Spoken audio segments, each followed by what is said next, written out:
गृह विनय लेखक भिक्षु अमृतानन्द मास्तुवीर अनुवादक केशरलाल कर्माचार्य। नमस्कार गर्नुपर्ने 6वटा दिशा। गृहपति पुत्र भय अर्थात् निन्दा भन्ने वस्तु मानिसलाई 6 तिरबाट आउँछ। ती 6 तिर अर्थात् 6 दिशाबाट आउने भयलाई प्रतिच्छादित रोकी गरिराख्नु पर्दछ। 6 तिरबाट आउने निन्दादि भय नआउने गरी आचरण गर्नुपर्छ। निन्दादि भय नआउने गरी आचरण गर्नुलाई नै प्रतिच्छादन भनिन्छ। यहाँ पहिले 6 दिशाको केही अर्थ बताउँछु सुन। पूर्व दिशा आफ्नो अघिल्तिर, दक्षिण दिशा दाहिनेतर्फ, पश्चिम दिशा पछिल्तिर, उत्तर दिशा देब्रेतिर, अधो दिशा तलतिर, ऊर्ध्व दिशा माथितिर। पूर्व दिशाको मतलब माता पिता हो। दक्षिण दिशाको मतलब आचार्य गुरुजन हो।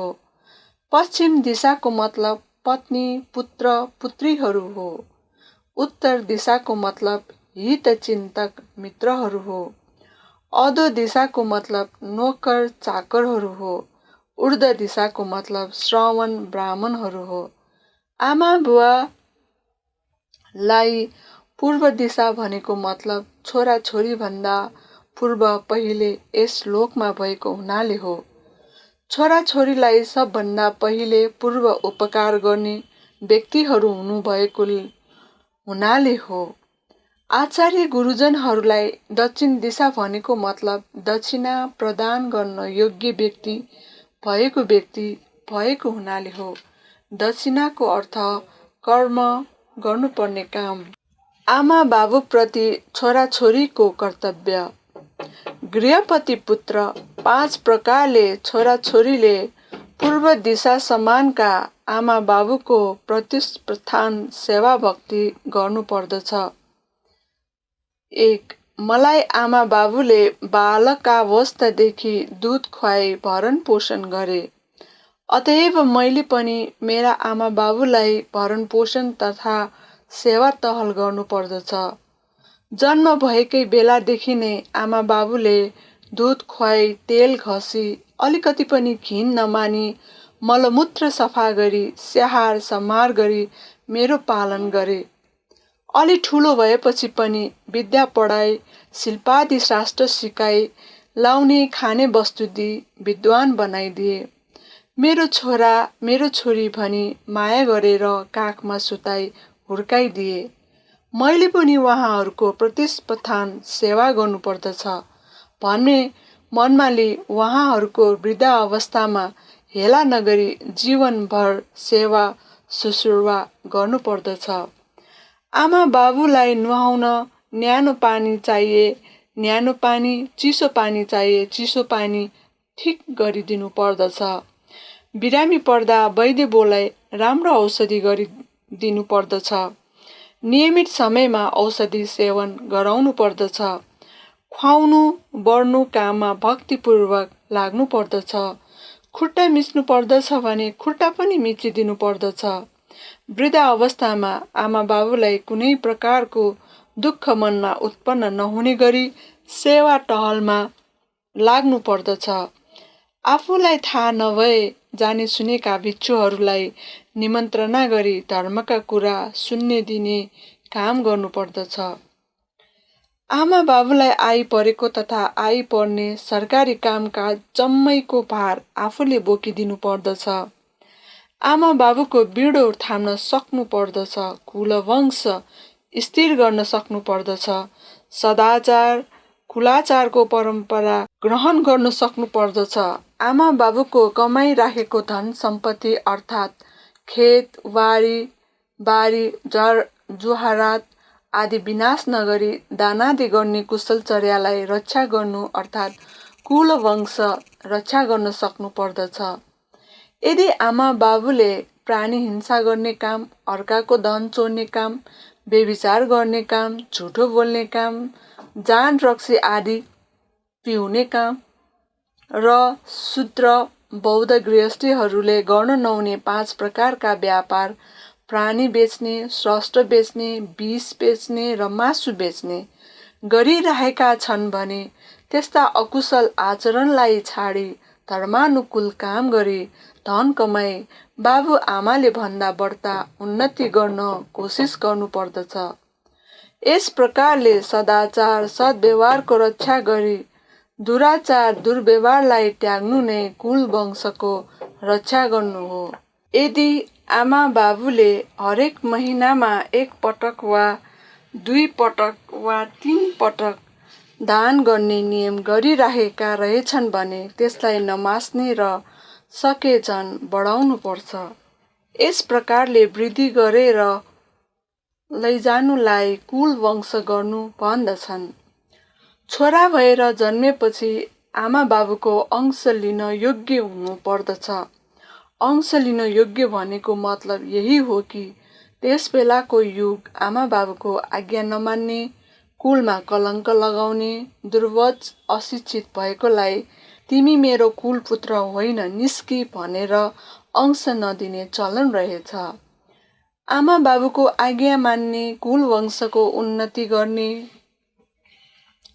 इज्जत थाम्ने, आमा बाबुको कुरा सुनि रोजगार गर्ने, सुवच्च भई शिक्षित भएर बस्नेलाई प्राणी बेच्ने, शस्त्र बेच्ने, विष बेच्ने र मासु बेच्ने मात्रै अंश लिई घरको मालिक बनाइराख्ने रहेछ। त्यसकारण वर्तमान समयमा पनि पुत्रवर्गले यथारीति योग्य छोरा भएर अंश लिन योग्य भएर रहनु पर्दछ। परलोक भइसकेका आमा बाबुको नाममा दानशील भावनामय पुण्य कार्य गरी आफूलाई प्राप्त भएको पुण्य सम्पत्ति उहाँहरूलाई प्राप्त होस् भनी मैत्रीपूर्वक पुण्य दान गर्नुपर्दछ। इहलोक छाडी परलोक गइसकेकाहरूलाई पुण्य बाहेक अरू थोक दिने कुरा केही नभएको हुनाले तिनीहरूको सम्झनामा वस्तुदान र धर्मदान दिने गर्नुपर्दछ। परलोक भइसकेका भनी आमा बाबुको गुणलाई बिर्सिदिनुहुन्न। त्यस्ता बिर्सनेहरूलाई असत्य पुरुष भन्दछन्। अतएव तिनीहरूको नाममा पुण्य कार्य गर्नेलाई सत्पुरुष भन्दछन्। परलोक प्राप्त आमा बाबुको गुण सम्झी कृतज्ञता प्रकाश गर्नको निम्ति बौद्ध सदाचार अनुसार परलोक भएका तेस्रो दिनदेखि भिक्षु सङ्घलाई सङ्घदान दिनुपर्दछ। बहत कुनै भिक्षुलाई डाकी परलोक भएकाको नाममा धर्मोपदेश गराउने गर्नु। यस्तै प्रकार धर्म ग्रन्थहरूको लेखाइ तथा छपाई प्रकाश गर्नु अथवा कुनै धर्मशास्त्रको पुस्तक प्रकाशनार्थ यथाशक्य सहायता दिनु, मृतकका नाममा पाठशाला बनाइदिनु, धर्म प्रचार गर्न लाउनु, दुखी गरिबहरूलाई उपकार गर्नु, यस प्रकारले गरिने धर्म कर्म जम्मै बाबुआमाको नाममा अर्पण गर्ने गर्नु।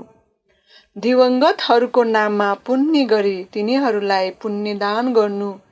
गृह धर्मानुसार 10 पुण्य क्रियामध्ये पतिदान नामक पुण्य पनि प्राप्त हुन्छ। केही गरी दिवंगतहरू अभव्य स्थानमा परिरहेका छन् भने यस प्रकारले मैत्रीपूर्वक अर्पण गरेको पुण्यको प्रभावले तिनीहरूलाई त्यस अभव्य स्थानबाट मुक्त भई भव्य स्थानमा पुग्दछन्। यस प्रकारको चर्यलाई ज्ञाति धर्म भन्दछन्।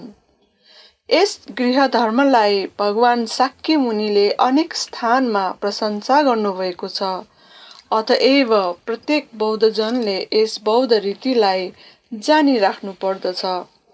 फेरि भगवानले एक स्थानमा यस्तो आज्ञा गर्नुभएको छ कि गृहस्थीहरूले जे नीउ थापेर भए पनि पुण्य गर्नपट्टि लाग्नु पर्दछ। अतएव उन्नतिको आशा गर्ने हरेक व्यक्तिले अकुशल सञ्चय हुने प्रथा छाडी कुशल सञ्चय हुन प्रथा ग्रहण गर्नु पर्दछ। गृहपति पुत्र यस प्रकारले पूर्व दिशा समानका आमा बुवालाई छोराछोरीहरूले 5 प्रकारले प्रत्युष प्रस्थान अथवा सेवा तहल भाव भक्ति गर्नुपर्दछ। छोराछोरीहरूप्रति आमा बाबुको कर्तव्य। गृहपति पुत्र पूर्वोक्त 5 प्रकारले सेवा भक्ति गर्ने छोराछोरीहरूप्रति पूर्व दिशा समान भइरहेका आमा बाबुहरूले निम्न 5 प्रकारले अनुकम्पा देखाउँछन्। नराम्रो बानी बसाल्न दिँदैन, प्राणीघात आदि पञ्च दुश्शील मार्ग दिँदैन। त्यस्तो दुश्शील काम गरेर हिँड्नेलाई अनेक प्रकारले अकुशल कर्मको दुःख विपाकको कुरा बताए, अनेक पापको दृष्टान्त दिई उदाहरण देखाई धर्मोपदेश गर्दछन्। यस प्रकारले छोराहरूलाई पाप कर्मबाट बचाई पुण्य पथमा ल्याउँछन्, असल काम कुरोमा लगाउँछन्, उत्तम साधु महात्माहरूको सत्सङ्गत गराउँछन्, सुपेशल शिक्षा कामी भिक्षु तथा गुरुहरूको आश्रममा राख्दछन्, घरानी कुलीनहरू सङ्गत गर्न लाउँदछन्। अनाथ पिण्डिक महाजनले चाहिँ आफ्ना छोरालाई पैसा दिई फकाई फुलाई भिक्षु श्रवणहरूको आश्रममा राखी सुशिक्षित गराउँछन्, आचार्य तथा सदाचारी सिलवान बनाउँछन्। अनाथ पिण्डिक पुत्र। भगवान बुद्धको समयमा श्रावस्ती नामक नगरमा अनाथ पिण्डिक भन्ने एकजना महाजन थिए। तिनको काल भन्ने एउटा छोरो थियो। भगवानका अनन्य भक्ते अनाथ पिण्डिकको छोरो भए तापनि काल कुमारको भगवानप्रति श्रद्धा शून्य मात्रै होइन, उल्टो भगवान तथा भिक्षु श्रवणहरूलाई गाली गरेर हिँड्थ्यो। भगवान आफ्नै घरमा पनि कहिलेकाहीँ आउनु भए तापनि नमस्कारसम्म गर्ने विचार पनि उसले गर्दैनथ्यो र धर्मकथा आदि सुन्ने इच्छा पनि त्यसको थिएन। आमा बाबुको कुरा कुनै सुन्दैनथ्यो। भगवानमा श्रद्धा भक्ति राख्नु पर्दछ भन्ने बाबुको उपदेशलाई त्यसले टेर्दैनथ्यो। बाबु भएका अनाथ पिण्डको मनमा भने यो छोरो कस्तरी मिथ्या दृष्टि भएको, यस्तै भयो भने यो केटो दुर्गतिमा पर्नेछ। म छँदै यसलाई मिथ्या दृष्टि गरी दुर्गतिमा खस्न दिनु त उचित होइन। अदन्त दमनं दानं अर्थात् जस्तो सुकै अदम्य पुद्गलहरूलाई दानद्वारा दमन गर्न सकिन्छ, विनित गर्न नसकुला र यसलाई म दानद्वारा दमन गर्दछु भन्ने विचार उत्पन्न भइरहेको थियो। छोरालाई डाकी तिनले भने, प्रिय पुत्र, बिहारमा गई अष्टशील पालन गरेर आयो भने तिमीलाई म 1000 दान दिन्छु। साँच्चै दिनुहुने हो? साँच्चै दिन्छु। यसै प्रकारले बाबुलाई करार गराई त्यो कालकुमार शील ग्रहण गर्न बिहारतिर हिँड्यो। शील ग्रहण पनि गर्यो। शील ग्रहण गरेपछि बेलुका धर्मकथादि सुन्नु पर्दछ भन्ने कुरा त्यसलाई केही विचार भएको होइन। त्यो त बेलुका हुनासाथ एक कुनामा गई रातभरि मस्तसित सुती भोलिपल्ट बिहानै उठी घरतिर हिँड्यो। घर आएको छोरालाई देख्नासाथ बाबुले हिजो व्रत बसेको भोक लाग्यो होला भनी पहिले खानेकुराको थाल परोसिदियो। तर खानेकुराको वास्तै नगरी हिजो दिन्छु भनेको 1000 दाम पहिला माग्यो। अनि बाबुले पनि छोराको जिद्दी देखेर दाम ल्याएर दिइदियो। दानको पोको पाएपछि मात्र कालकुमारले पनि खानेकुरा खायो। फेरि एक दिन अनाथ पिण्डिकले छोरालाई डाकी, प्रिय पुत्र, तिमी फेरि एकपटक भगवान कहाँ गई उहाँले आज्ञा गर्नुभएको धर्मपद एक लाइन सम्झेर मलाई सुनाउन सक्यो भने अर्को 1000 दिनेछु। बाबुको यस्तो कुरा सुनि त्यो कालकुमार दान पाउने लोभमा साह्रै खुसी हुँदै बिहारमा गई भगवानले धर्मोपदेश गरिरहेको ठाउँमा गएर बस्यो। एकाग्र चित्तले सुनिरह्यो पनि। कालकुमार त्यहाँ आएको कारण बुझी भगवानले आफ्नो रिद्धि बलको प्रभावले धर्मोपदेश एक अक्षर पनि त्यसले सम्झिराख्न नसक्ने गरिदिनुभयो। कुमारले पनि भगवानको उपदेशको एक लाइन सम्झिराख्न खुब कोसिस गर्यो, तर एक शब्द पनि स्मृति पटलमा अडाइराख्न सकेन। माथिको पद नसके तलको पद त ग्रहण गरौँ भनी खुब कोसिसले एकाग्रचित्त गरी धर्मोपदेश सुनिरह्यो। जुन व्यक्तिले धर्मपद सम्झिराख्नु पर्दछ भनी एकचित्त गरी धर्मश्रवण गर्दछ, त्यस व्यक्तिले अवश्यमेय श्रोतापत्ति आदि फल प्राप्त गर्दछ। कालकुमार पनि त्यस्तै दृढ भएर धर्मोपदेश सुनिरह्यो। भगवानले भने आफ्नो हृदय बलले छोपिराख्नु भएकै थियो, तैपनि त्यो कुमारले आफ्नो उत्साह र उद्योगलाई झन बढाउँदै थियो। यो नभए अर्को, अर्को नभए अर्को, अझ सम्झन्छु भन्दै रातभरि ध्यानपूर्वक धर्मोपदेश श्रवण गर्दा त त्यसको चित्त श्रोतापत्ति फलमा प्रतिष्ठित भयो। यति भएपछि त्यो कालकुमार भोलिपल्ट बिहान भगवान प्रमुख भिक्षु सङ्घलाई साथमा लिई आफ्नो घर हिँड्यो। अनारपिण्डिकले आफ्नो छोराको मुख देखेपछि यस्तो विचार मनमा उब्जाए, आज त मेरो छोराको मुख प्रसन्न छ, मन प्रफुल्ल देखिन्छ।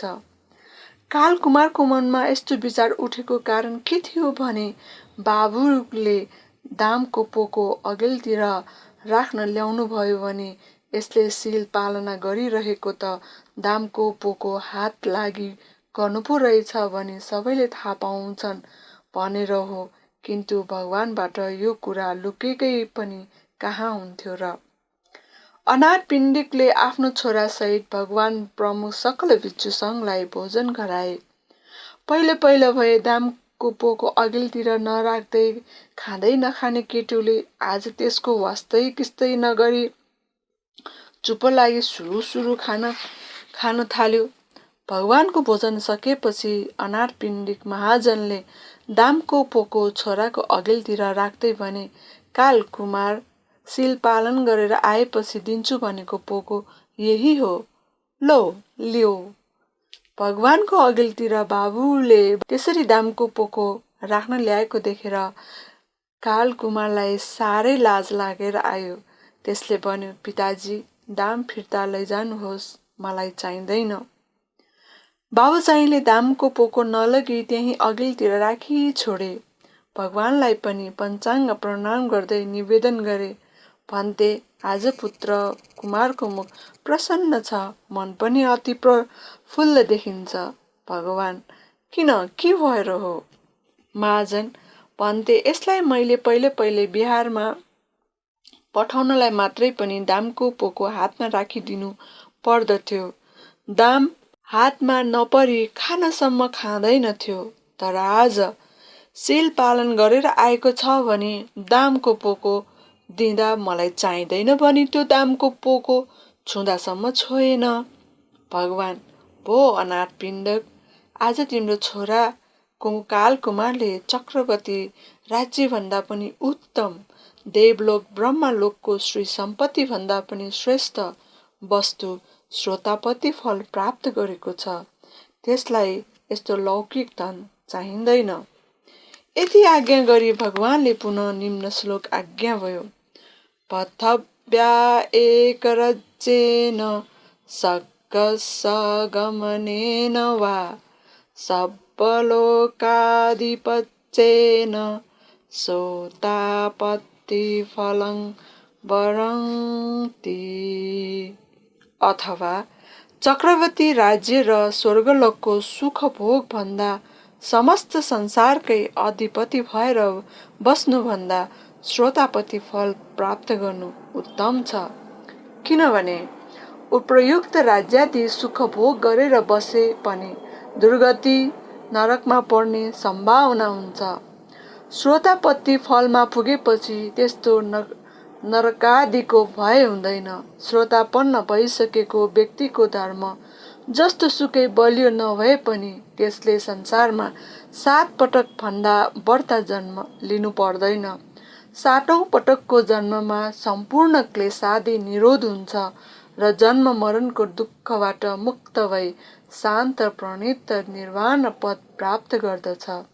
श्रोतापत्ति फल निर्वाणाधिकारी भएको हुनाले पूर्वोक्त स्वर्ग पद प्राप्त गर्दछ। श्रोतापत्ति फल निर्वाणाधिकारी भएको हुनाले पूर्वोक्त स्वर्ग सुखभन्दा यसलाई उत्तम श्रेष्ठ भन्दछन्। यस प्रकारले बाबुआमाले आफ्ना सन्तानलाई अनेक उपायद्वारा सुविनित तथा सुशिक्षित गर्न कोसिस गर्दछ। आफ्नो कुलमा चलेर आएको शिल्प विद्याको अतिरिक्त अर्को किसिमको शिल्प विद्या पनि सिकाइदिन्छ। शास्त्र विद्या, शिल्प विद्या तथा नीति विद्या राम्ररी निपुण हुने गरी सम्झाइ सिकाइदिन्छन्। यौवन अवस्थामा पुगेपछि शीलवती, विद्यावती तथा आफ्नो जाति कुलमा मिल्ने कुलीन कन्या विवाह गरिदिन्छन्। समय समयमा आवश्यकता अनुसार खर्च गर्न पैसा दिन्छन्। यहाँ समयको अर्थ दुईटा छ, नित्य समय, काल तथा बेला बखत। नित्य समयमा दिने खर्च यसरी: प्रतिदिन आमा बाबुले छोराहरूलाई तिनीहरूलाई खर्च गर्न यति, दान पुण्य गर्न यति, गरिब गुरुवाहरूलाई दिन यति भनेर तोकेर दिन्छन्। काल समयमा दिने खर्च यसरी: कुनै बेला बखतमा, चाडपर्वमा, विवाह आदि मङ्गल समयमा, मन्दिर तथा बिहारादिको उत्सवको समयमा दिने खर्चलाई काल समय खर्च भन्दछन्। फेरि मृत्यु शय्यामा परिरहेको बखतमा तिम्रो के धर्म गर्ने इच्छा छ गर भनी दिने खर्चलाई पनि काल समय खर्च अर्थात् बेला बखतमा दिने खर्च भन्दछन्। गृहपति पुत्र: पूर्व दिशा समान भइराखेका आमा बाबुलाई सेवा टहल उपस्थान गर्ने छोरालाई आमा बाबुले उक्त 5 प्रकारले अनुकम्पा राख्दछन्। जुन कुल पुत्रले आमा बाबुको सेवा सुश्रुवा नगरी कुलभ्रष्ट काममा लाग्दछ तथा आमा बाबुको सदुपदेश पालन गर्दैन, त्यस्तो छोरालाई लोकमा सबैले निन्दा तथा धिक्कार गर्दछन्। आमा बाबुको सदुपदेशलाई उल्लङ्घन गरी अनाचार गरी पराईले निन्दा धिक्कार गराई बस्नुपर्ने कुरालाई पूर्व दिशाबाट आउने भय भन्दछन्। त्यस्तो छोरालाई आमा बाबुले यस्तो वचन प्रयोग गर्दछन्: यसलाई हामीले जन्मदेखि कति दुःख कष्ट भोगी पालन पोषण गरी हुर्कायौं, यसले अलिकति पनि गुण सम्झेको होइन, न कुरै सुन्दछ, यस्तो छोरो पनि छोरो हो, यस्तोलाई त कुपुत्र भनिन्छ, यसलाई पनि पूर्व दिशाबाट आउने भए भन्दछन्। आमा बाबुहरूले पनि सन्तानहरूप्रति गर्नुपर्ने कर्तव्यद्वारा उपकार गर्नुपर्दछ। खाली खान र लाउन दिँदैमा सन्तानप्रति आमा बाबुको कर्तव्य पुरा हुँदैन। बालकालदेखि विद्या र शिल्प सिकाउनु पर्दछ। सदुपदेशद्वारा शिक्षा दिनु पर्दछ। चरित्रको सुधार गर्न ल्याउनु पर्दछ। बालकहरूको स्वभाव देखासिखी गर्ने हुनाले आफ्नो चरित्रको पनि सुधार गर्नु पर्दछ। बालकहरूको स्वभाव देखासिखी गर्ने हुनाले आफ्नो चरित्र पनि राम्रो पार्नु पर्दछ। सुसङ्गतमा लगाउनु पर्दछ। शास्त्र विद्याद्वारा पूर्ण ज्ञान प्राप्त गराउनु पर्दछ। छोरालाई राम्ररी विद्या पढ्न दिएन भने आमा बाबु निन्दाका पात्र बन्दछन्। छोरामाथि अनुकम्पा राखी दूरदर्शी हुन सकेन भने आमा बाबुलाई भय पनि आउँछ। छोराछोरीले मेरा आमा बाबुले मलाई मानिसलाई चाहिने शास्त्रादि विद्या केही नसिकाई खालि साँडेलाई खुवाउने जस्तो गरी खुवाई मात्र राखे भनी निन्दा गर्दछन्। त्यसको नीति आमा बाबुले पनि सन्तानहरूतर्फबाट आउने भए नआउने गरी कर्तव्य पालन गर्न सक्नु पर्दछ। आफ्नै छोरा भन्दैमा आफ्नो स्वार्थको निम्ति छोराबाट मनपरी काम लिनु पनि उचित होइन। गृहपति पुत्र: तिम्रो बाबुले तिमीलाई लोकमा व्यवहृत पूर्वादि दिशाको नमस्कार गर भनेको होइन, परन्तु पूर्वादि दिशा समानका आमा बाबुलाई नमस्कार गर भनेको हो। अतएव गृहपति पुत्र, पूर्वाधिक दिशा भनेको तिम्रा आमा बाबु नै हुन्। यही अर्थ सम्झी तिमीले नमस्कार गर्नु। आचार्यप्रति शिष्यहरूको कर्तव्य। गृहपति पुत्र, शिष्यहरूले आचार्य अर्थात् गुरुहरूलाई दक्षिण दिशा समान ठानी 5 प्रकारले सेवा भक्ति गर्नुपर्दछ। आसनबाट उठी गौरव राख्नुपर्दछ। आफ्ना आचार्यहरू आइरहेका देखे भने आफू बसिरहेको आसनबाट उठी आदर स्वागतमा लाग्नुपर्दछ। आचार्यको हातमा रहेको पात्र, छाता आदि वस्तु आफूले बोकी आचार्यलाई उच्चासनमा बसाली पात्र, छाता आदि यथायोग्य स्थानमा राखिदिनु पर्दछ। गर्मीको समयमा भए आदरपूर्वक पङ्खा हम्किदिनु पर्दछ। उपस्थान सेवा गर्नुपर्दछ।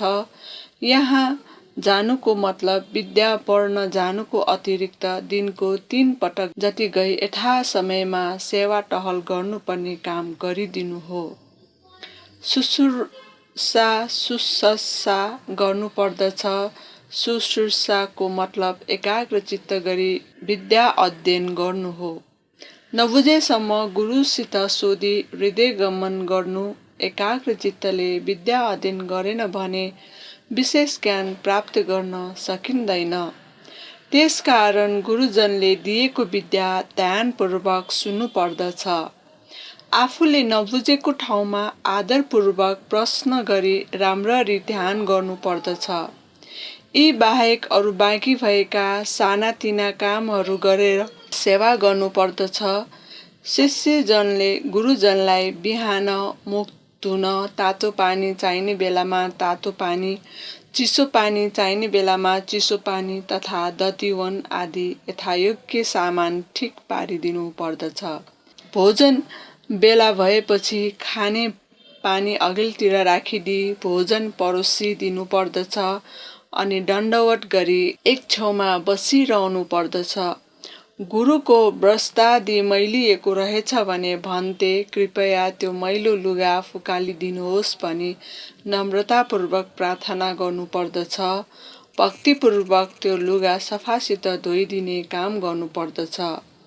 फेरि साँझको बेला भएपछि स्नान गर्नलाई पानी ठिक पारी गुरुवर स्नान गर्न पानी ठिक भो भनी निवेदन गर्नुपर्दछ। गुरुलाई सन्चो नहुने बेलामा आफ्नो काम कुरो छोडेरै भए पनि गुरुलाई चिकित्सा आदि गराउने प्रबन्ध गराउन सक्नुपर्दछ।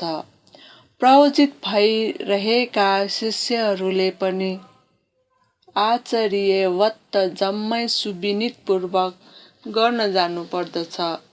यस प्रकारले गुरुजनको सेवा टहल गर्दा शिष्यजनप्रति गुरुजनको चित्त मृदु हुन थाल्दछ। आफूलाई पनि पुण्य प्राप्त हुन्छ। सत्कारपूर्वक शिल्प विद्या सिकी गुरुको सेवा गर्नुपर्दछ। यहाँ सत्कारको अर्थ गुरुले दिएको पाठ बारम्बार घोकी कण्ठस्थ पार्नु हो। एउटै पाठ मात्रै भए पनि परिशुद्ध हुने गरी पढ्नु वा हृदयगमन गर्नु पर्दछ। यस प्रकारले विद्या हासिल गर्नुलाई गुरु सेवा गर्नु भन्दछन्। गृहपति पुत्र, यही 5 प्रकारले दक्षिण दिशा समान भइरहेका आचार्यजनहरूको शिष्यहरूले सेवा भक्ति गर्नु पर्दछ। शिष्यप्रति आचार्यको कर्तव्य। गृहपति पुत्र, पूर्वोक्त 5 प्रकारले सेवा भक्ति गर्ने शिष्यप्रति दक्षिण दिशा समान आचार्यहरूले निम्न 5 प्रकारले अनुकम्पा राख्दछन्। सुविनीत हुने गरी सम्झाइ सिकाइदिन्छन्। यस प्रकारले रहनुपर्छ, यस प्रकारका संगत गर्नुपर्दछ, समाज सेवा यस रूपले गर्नुपर्दछ आदि कुरा सिकाइदिन्छन्। जे कुरामा पनि धैर्य राख्नुपर्दछ भनी सिकाइदिन्छन्। आफ्नो उन्नति हुने अर्थी बुद्धि दिने श्रमण ब्राह्मण तथा कल्याण मित्रहरूको सेवा टहल कुन प्रकारले गर्नुपर्छ भन्ने कुरा सिकाइदिन्छन्। प्राणीघात आदि पञ्चदुश्शील कार्य गर्नुहुन्न। समाजमा तथा परिषद आदिमा यस प्रकारले बोल्नु पर्दछ। अरूले आफूलाई केही भन्नासाथ एकदम जरङ्ग रिसाउनु हुने भन्ने कुरा आचार्यजन हुनेले सिकाइदिन्छन्। आमा बाबुको प्रतिदिन आदरपूर्वक वन्दना गर्नुपर्दछ। आफूभन्दा पाको उमेरका व्यक्तिहरूलाई मान मर्यादा राख्नुपर्दछ। सबैसित मेलमिलाप गरेर बस्नुपर्दछ भन्ने सिकाइदिन्छन्। यस प्रकारले आचार विचार चारित्र वारित्रादि सभ्यताको बारेमा शिक्षा दिई प्रेमपूर्वक योग्य सम्झाउने सिकाउने गरिदिन्छन्। पढाएको विद्याको पद वर अर्थ राम्ररी छुट्याई सन्धिभेद देखाई सविस्तार हृदयगमन हुने गरी सिकाइदिन्छन्। यसको शब्दार्थ यसरी, यसको पदार्थ यो, भावार्थ यो, यसको पदव्यञ्जन यस प्रकारले हुन्छ, यो शब्द यस सूत्रले यस प्रकारले बनिरहेको छ, यस शब्दको अर्थ यस्तो ठाउँमा यस्तो हुन्छ, यस्तो ठाउँमा यस्तो हुन्छ भनी अनेक प्रकारले अर्थ प्रमाण उदाहरण तथा उपमा आदि दिई हृदयगमन गरी सिकाइदिन्छन्। शिल्प सम्बन्धी हरेक विद्या र धर्म सम्बन्धी हरेक विषय पनि सम्झाइ बुझाइदिन्छन्। यस शिल्पले यो हुन्छ, यस्तो कर्म गरेमा यस्तो पाप लाग्दछ, यस्तो कर्म गरेमा यस्तो पुण्य प्राप्त हुन्छ, यस्तो प्रकारको विद्या धर्म तथा सिद्धान्त यस्ता यस्ता व्यक्तिले जानिराख्नु पर्दछ। यस सिद्धान्तको निम्ति यो काम त्याग्नु पर्दछ, यसको निम्ति यो कार्य ग्रहण गर्नु पर्दछ आदि सल्लाह दिन्छन्। यस्तो काम गरे यस्तो सुफल प्राप्त हुन्छ र यस्तो काम गरे यस्तो कुफल मिल्दछ, यस्तो कुशल कार्य र यस्तो अकुशल कार्य भन्दछन् भनी बुझाइदिन्छन्। यस प्रकारले आर्यजनले आफ्नो शिष्यलाई अनेक तरहले सम्झाइ बुझाइ शिक्षा दिन्छन्। बन्धुवर्गको अघिल्तिर आफ्नो शिष्यको गुण वर्णन गरी उनीप्रति विश्वास उत्पन्न गराइदिन्छन्। यो मेरो अत्यन्त विद्वान शिष्य रत्न हो, मैले जाने जति यसले जानिसकेको छ, कामकाजमा पनि साह्रै प्रवीण छ, अनेक प्रकारका बहुश्रुत पनि छ। यस्ता बहुश्रुतहरूलाई सर्वसाधारणले सबैले चिनिराख्नु योग्य छ भनी सकल बन्धुवर्गलाई आफ्नो शिष्यको परिचय दिन्छन्। आचार्यजनले आफ्नो शिष्यको दिशा विदिशाबाट आउने भयलाई परित्राण हटाइ गरिदिन्छन्। गुरुजनहरूले सिकाइदिएका शास्त्रादि शिल्प विद्या नै शिष्यहरूको भय निवारण गर्ने अस्त्र हो।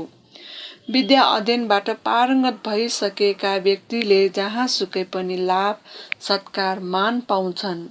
यी जम्मै कुरा गुरुकै कृपाले प्राप्त हुने हुन्, किनभने त्यस व्यक्तिले पाएको सत्कार मान लाभ आदि त्यस गुरुले दिइराखेको शिक्षाकै नतिजा हो। लोकजनले त्यसको प्रशंसा गर्दा त्यसले सबभन्दा पहिले आफ्नै गुरुको प्रशंसा गर्दछन्। यी बाहेक सर्पादि विषधर जीवजन्तुद्वारा कुनै प्रकारको भय उत्पन्न हुँदा त्यस भयबाट मुक्त हुने मन्त्र विद्यादि सिकाइदिइराखेको हुनाले गुरुलाई भय त्राता पनि भन्दछन्। कुनै शिष्यले दिएको उत्तरमा सन्देह भई प्रश्नकर्ता त्यस शिष्यको गुरु कहाँ गएर उही प्रश्न सोध्यो भने गुरुले यस प्रकारले उत्तर दिन्छन्, उपासक, त्यसले भनेको कुरा ठिक हो, त्यो मानिस मेरो निपुण शिष्य हो, यसमा तपाईँले कुनै संशय मान्नु पर्दैन, त्यसले भन्ने कुरा फरक हुँदैन, त्यस्ता व्यक्तिलाई सत्सङ्गत गरे हुन्छ। यस प्रकारले आर्यजनले हानि हुन आउने कुरालाई पनि लाभमा परिणत गरी सत्कार प्राप्त गरिदिन्छ, उपकार गरिदिन्छ। त्यसकारण गुरुजनलाई भय त्राता भनेका हुन्। गृहपति पुत्र दक्षिण दिशा समानका आचार्यहरूलाई सेवा टहल उपस्थान गर्ने शिष्यको प्रति आचार्यहरूले यसरी 5 प्रकारले अनुकम्पा राख्दछन्। स्त्रीप्रति पुरुषको कर्तव्य। गृहपति पुत्र पति लोग्ने भइरहेकोले पश्चिम दिशा समान आफ्नी पत्नी स्वास्नीप्रति 5 प्रकारले उचित व्यवहार गर्नुपर्दछ। पतिले पत्नीसित अपमान गर्नुहुन्न। आफ्नो पत्नीलाई सम्बोधन गर्दा असभ्य अर्थात् हेलाको वचन प्रयोग गर्नुहुन्न। प्रेमपूर्वक देवी वा प्रिय वा आत्मिनी भनेर बोलाउनु पर्दछ। अर्थात् जसरी बोलाउँदा पत्नीको हृदयरूपी पोखरीमा स्नेहरूपी कमल फुल्दछ त्यस्तै किसिमले बोलाउनु पर्दछ। पतिले पत्नीको अपमान गर्नुहुन्न।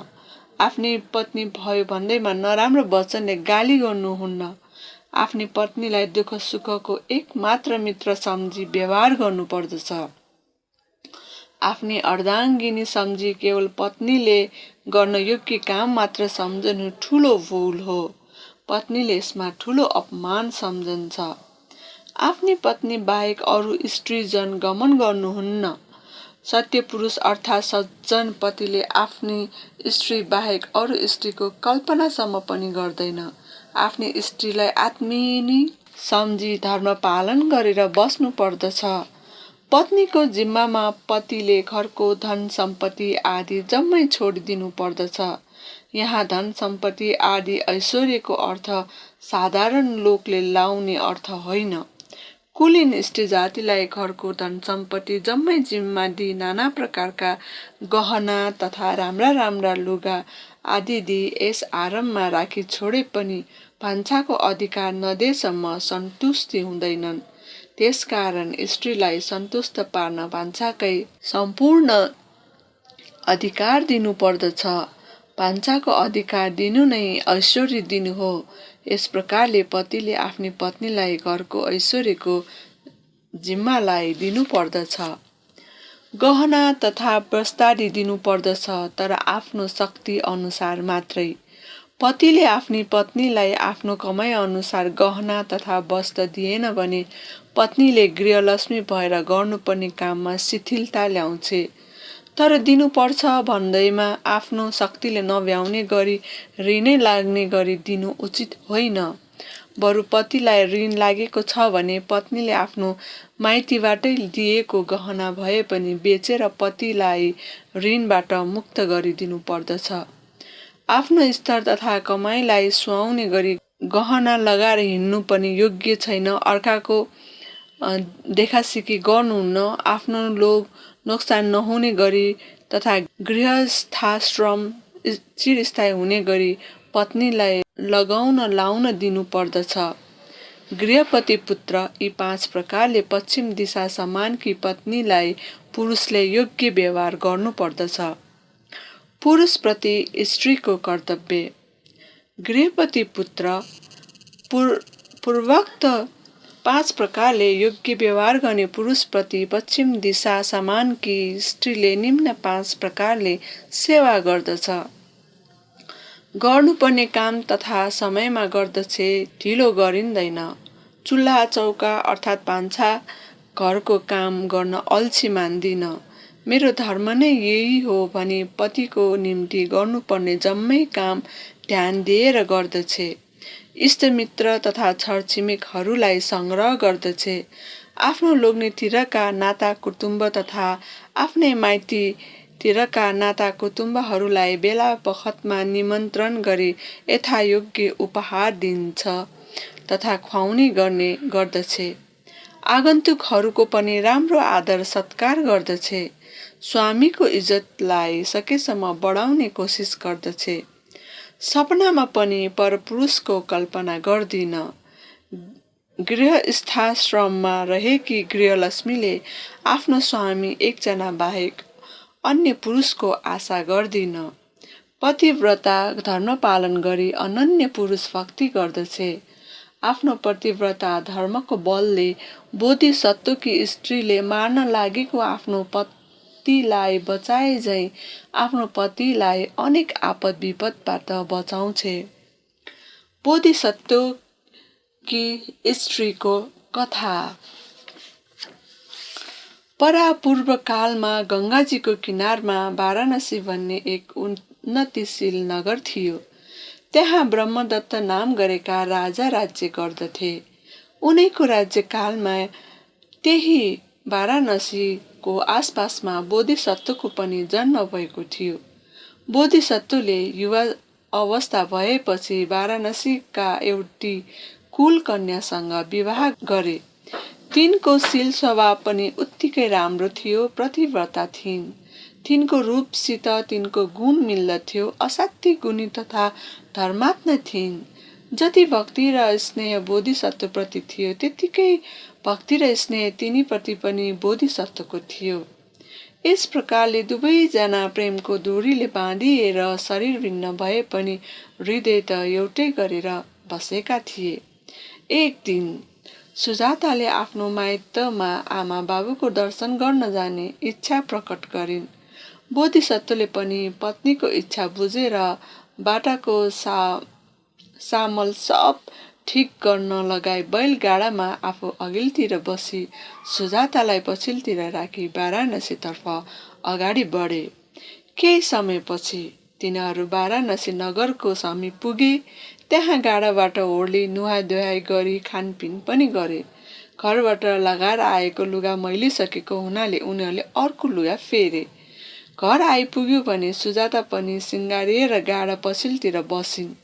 माइत घर हेरेर गाडा फेरि हिँड्यो। गाडा नगरबाट हिँड्न थाल्यो। त्यही बेला त्यहाँका राजा ब्रह्मदत्त हात्तीमा बसी नगर परिक्रमा गर्न आइरहेका रहेछन्। उनले सुजातालाई पनि देखे। सुजाताको रूप देखेर राजा मोहित भएर मनमा पाप पनि चिताए। एउटा दूतलाई पठाई त्यस युवतीको बिहे भएको छ कि छैन बुझ्न पठाए। दूत आएर राजालाई त्यस युवतीको बिहे भइसकेको छ र त्यो फलानु गाउँको पति भनेर बताए। तैपनि राजाले आफ्नो राग चित्तलाई जित्न सकेनन् र क्लेशको दास भएर राजाले यस्तो विचार गरे, कुनै उपायद्वारा यसको पतिलाई मारेर यी युवती आफ्नी गराउनु पर्यो। यस्तो मनमा लिई राजाले एक कर्मचारीलाई बोलाए भने तिमी यो चूडामणि एउटा लिएर गई त्यस गाडामा नदेखिने गरी राखेर आऊ। त्यो कर्मचारी गई बोधिसत्वको गाडामा चूडामणि रत्न राखेर आयो। राजाले मेरो चूडामणि हरायो भने हल्ला फैलाइदिए। चूडामणि हरायो भन्ने सुनेका सबै नगरवासीहरू आत्तिए। राजाले नगरको जम्मै ढोका बन्द गरी चोर पत्ता लगाऊ भनी हुकुम दिए। राजपुरुषहरू यत्र तत्र छरिए। नगरभरि खैला बैला भयो। एउटा दूत अरू 4-5 जना सिपाही साथ लिएर आए। बोधिसत्वको गाडीमा खोज तलास गरे। आफूले अघि राखेर आएको स्थानबाट मणि झिकी चोर यही हो भन्दै पिट्दै घिसार्दै बोधिसत्वलाई राजाको अघिल्तिर लग्यो। राजाले पनि तुरन्तै यसको टाउको काट्नु भनी हुकुम दिए। बोधिसत्वलाई कोर्दाले पिट्दै नगरको दक्षिणतिरको ढोकाबाट बाहिर लगे। सुजाता पनि छाती पिट्दै बोधिसत्वको पछि पछि लागिन्। राजपुरुषहरूले नगर बाहिर पुगेपछि बोधिसत्वलाई बाँधी टाउको काट्न राङ्गो लडाए झै लडाए। त्यसै बेला सुजाताले आफ्नो शील गुण अनुस्मरण गर्दै यस लोकमा शीलवान सदाचारीहरूलाई कष्ट पीडा दिने अत्याचारी दुराचारीहरूलाई रोक्न सक्ने देवगणहरू कोही छैन कि कसो भन्दै निम्न गाथा उच्चारण गरिन्।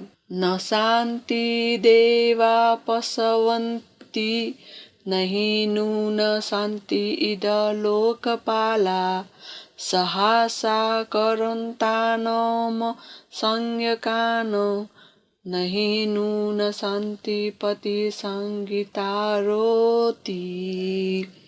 अर्थात् यस लोकमा सिलवानलाई देख्न सक्ने र पापीहरूलाई हटाउन सक्ने देवताहरू नभएका रहेछन्, अथवा यस्तो दृश्य हेर्नु पर्ला भने उनीहरू देवलोकमै बसिरहेका होलान्। सिलवानहरूलाई रक्षा गर्ने लोकपाल देवताहरू तथा श्रवण ब्राह्मणहरू पनि यस लोकमा रहेनछन्। यस प्रकारले साहसिक कार्य गरी अत्याचार गर्नेहरूलाई निषेध गर्ने पनि यस लोकमा कोही रहेनछ। यस प्रकारले विलाप गर्दै ती शीलवती सदाचारी सुजाता रोइरहेकी हुँदा तिनको शील गुणको प्रभावले इन्द्रको सिंहासन कसले ताक्यो भनी ध्यान दृष्टिले हेर्दा इन्द्रले कारण थाहा पाए। पतिव्रता सुजातालाई बचाउन जानु मेरो कर्तव्य हो भने इन्द्र महाराज देवलोकबाट तुरन्तै पिरपिट तल झरे अनि आफ्नो देवानुभावले हात्ती चढेका राजालाई बोधिसत्व उत्तानो पारी राखेको अचानोमा ल्याइ राखी र बोधिसत्वलाई राजवस्त्रले सिँगारी हात्तीमाथि पारिदिए। राजदूतहरूले बोधिसत्व नै भन्ने ठानी राजाको टाउको काटिदिए। काटिसकेपछि यो त राजाको टाउको पो रहेछ भन्ने थाहा पाए। अनि पति शक्रदेव इन्द्रले आफ्नो दिव्य देह सबैलाई देखाई बोधिसत्वलाई राज्याभिषेक दिए। सुजातालाई पनि अग्र महारानी बनाइदिए। मन्त्री, राजकर्मचारी, ब्रह्मादि गृहस्थीहरू सबैले इन्द्रदेखि खुसी भएर यस्तो वाक्य भने, अधार्मिक राजाको अन्त्य भयो। अब हामीलाई इन्द्रदेवले दिएका धार्मिक राजा लाभ भयो। इन्द्रले पनि आकाशैबाट भने, भो महाजनहरू हो, आजदेखि इन्द्रले दिएको राजाले तिमीहरूको पालन गर्नेछन्, राज्य शासन गर्नेछन्। राजा अधर्मी भयो भने बेलामा पानी नपरी कुबेलामा पर्दछ। क्षुधा भए, रोग भए, स्वस्थ भए, यी 3 प्रकारका भए हर हमेसा भइरहनेछन्। प्रजाहरूमा प्रकोप उत्पन्न हुन थाल्दछ। राजा सिंहासनबाट च्युत हुन्छ, चाँडै नै नाश हुन्छ। यति भन्दै इन्द्रले निम्न गाथा पनि पढेर सुनाए। अकाले वसति तस्स काले तस्स न वसति सक्का च चवतीत थं दाना ननुन सोतावता हतोती। अर्थात् त्यसको पापी राजाको राज्यमा समयमा पानी पर्दैन, कुसमयमा पानी पर्दछ, स्वर्गबाट च्युत हुन्छ अर्थात् मनुष्य भावले च्युत भई नरकमा पर्दछ। यस प्रकारले त्यसको पतन चाँडै नै हुन्छ। मरिसकेपछि पनि चिरकालसम्म नरकको भोग गर्नु पर्नेछ। यस प्रकारले वाराणसीवासीहरूलाई उपदेश दिई इन्द्रदेव आफ्नो भवन फर्के। बोधिसत्व तथा सुजाता पनि धर्मानुसार राज्य चलाई अन्तमा स्वर्गपरायण भए। पतिले कमाएर ल्याएको धन सम्पत्तिको रक्षा गर्दछे। मेरा स्वामीले खेती गरी, व्यापार गरी अथवा कुनै शिल्प देखाए रात दिन नभनी पसिना खेती गरी अर्थात् कुनै शिल्प देखाए रात दिन नभनी पसिना बहाई दुःख कष्ट भोगी कमाएर ल्याएको धन नचाहिने वायत काममा खर्च गर्नु उचित छैन भनी आवश्यक काममा मात्र उचित रूपले खर्च गर्दछे। खर्च गरी बाँकी रहेका धन राम्ररी सञ्चित गरी राख्दछे। गृह विज्ञानमा अर्थात् घरको सफाई गर्नमा दक्ष हुन्छे, चुलोको काममा पोख्त हुन्छे। अल्छी भनेको कति पनि मान्दैन। यस संसारमा अनेक प्रकारका आइमाईहरू छन्। कुनै केटाकेटीदेखि अल्छी भएर कुनै काम नगर्ने किसिमका छन्। कुनै आफ्नो रूप देखाई लोग्ने मान्छे नचाउने हुन्छन्। कुनै आफ्नो लोग्नेको कमाई बलियो नभए पनि ऋणै काटेर भए पनि गहना बनाइदेऊ भने रिस देखाई माइती गइरहने हुन्छन्। कुनै 4-5 जना साथीहरू जम्मा भई चाहिने नचाहिने गफ गरिरहने हुन्छन्। कुनै आफ्नो स्वामीले केही भन्यो कि न्यु झिकी झगडा गरी बोल्दै नबोले मुख फुलाएर रहने हुन्छन्। तर शीलवती गृहलक्ष्मी आइमाई माथि भने कि स्वास्नी मान्छे चाहिँ कहिल्यै हुँदैनन्। आफ्नो स्वामीको अनुमति बिना माइतसम्म पनि जाँदैनन्। उद्योगी भएर स्वामीको हरेक काममा सहयोग गर्दछन्। स्त्रीले जान्नुपर्ने हरेक शिल्प जानिराख्दछन्। यस प्रकारले गृह विनय राम्ररी जानेका स्त्री रत्नहरू भएको घरमा जन्म भएका पुत्र पुत्रीहरू समेत गृह विनयमा निपुण हुन्छन्।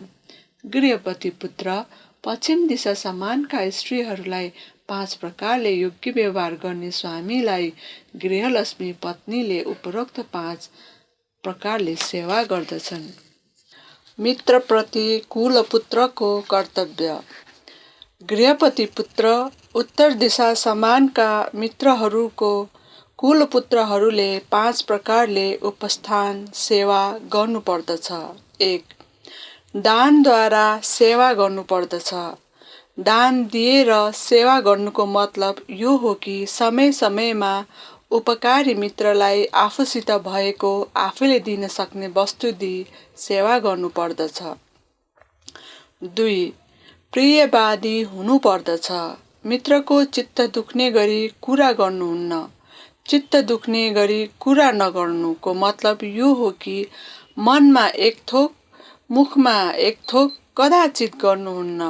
कुनै अवस्थामा पनि ढाँटेर कुरा गर्नु ठिक छैन। आफ्नो चित्त पनि शुद्ध होस्, मित्रको चित्त पनि आनन्द रहोस्, यस तरिकाले कुरा गर्नुपर्दछ। 3. हित हुने तथा सुखवृद्धि हुने काम गरिदिनु पर्दछ। मित्रलाई फाइदा हुने काम गरिदिनु पर्दछ। मित्रले नजानेको कुनै कुरा छ भने सिकाइ सम्झाइदिनु पर्दछ। नराम्रो बानी छोड्न लगाई राम्रो बानी बसाल्न लाउनु पर्दछ। 4. आफू जस्तै ठान्नु पर्दछ। खान लाउन नपाएको बेलामा आफूलाई जस्तो दुःख हुने हो, मित्रलाई पनि त्यस्तै हुँदो हो भनी सम्झी हेरविचार गर्नुपर्दछ। प्रेमपूर्वक नङ र मासु झैँ मिलेर बस्नु पर्दछ। 5. सत्य वचन बोल्नु पर्दछ। मित्रको अघिल्तिर कहिल्यै ढाँटी छली कुरा गर्नुहुन्न। मनमा छल कपट राखी ढाँटेर गरेको कुराले मित्रको कदापि सेवा हुन्न। गृहपति पुत्र यी 5 प्रकारले उत्तर दिशा समानका मित्रहरूको कुलपुत्रहरूले सेवा गर्नुपर्दछ। कुलपुत्रप्रति मित्रको कर्तव्य। गृहपति पुत्र पूर्वोक्त 5 प्रकारले सेवा गर्नु कुलपुत्रहरूमा उत्तर दिशा समानका मित्रहरूले निम्न 5 प्रकारले अनुकम्पा राख्नु पर्दछ। 1. सुरापान गरेर बेहोस प्रमाद भइरहँदा मित्रको रक्षा गर्नु पर्दछ। 2. प्रमाद बेहोसमा परिरहेको बखतमा मित्रको धन सम्पत्ति रक्षा गरिदिनु पर्दछ। 3. भए आपत परि आफ्नो शरणमा आउने अवस्थामा कदाचित अपमान गर्नु हुँदैन। शरण दिई धैर्य दिलाई आफूले सकेको सहायता वृत्ति हृदयदेखि दिनु पर्दछ। 4. आपत विपदमा विशेष ध्यान राखी उपकार सहायता गर्नु पर्दछ। 5. आफ्नो मित्रको छोराछोरी आदि वंश परिवारलाई समेत मान राखी उचित व्यवहार गर्नु पर्दछ। गृहपति पुत्र उत्तर दिशा समानका मित्रहरूको सेवा गर्ने कुलपुत्रहरूले यी 5 प्रकारको अनुकम्पा राख्नु पर्दछ। नोकर चाकर प्रति मालिकको कर्तव्य। गृहपति पुत्र अधो दिशा समानका नोकर चाकरलाई मालिकहरूले 5 प्रकारले उचित व्यवहार गर्नु पर्दछ। 1. नवयुवकलाई गराउनु पर्ने काम बुढो भइसकेकोलाई गराउनु ठिक छैन। लोग्ने मान्छेको काम स्वास्नी मान्छेलाई गराउनु हुँदैन। स्वास्नी मान्छेले गर्ने काम लोग्ने मान्छेलाई गराउनु उचित छैन। ठुलो मान्छेको काम केटाकेटीलाई गराउनु हुँदैन। केटाकेटीको काम ठुलो मान्छेलाई गराउनु हुँदैन। काम गर्ने व्यक्तिको शक्ति परिमाण विचार गरेर उमेर अवस्था हेरेर मात्रै काम अराउनु जान्नु पर्दछ। 2. बेला बखतमा खान लाउने कुरो दिन जान्नु पर्दछ। काम अनुसार पारिश्रमिक पनि दिन जान्नु पर्दछ। केवल कामै मात्र गराएर खाउने लाउने कुरामा हेर विचार गरेन भने नोकरले अन्त गएर मालिकको निन्दा गर्न थाल्दछन्।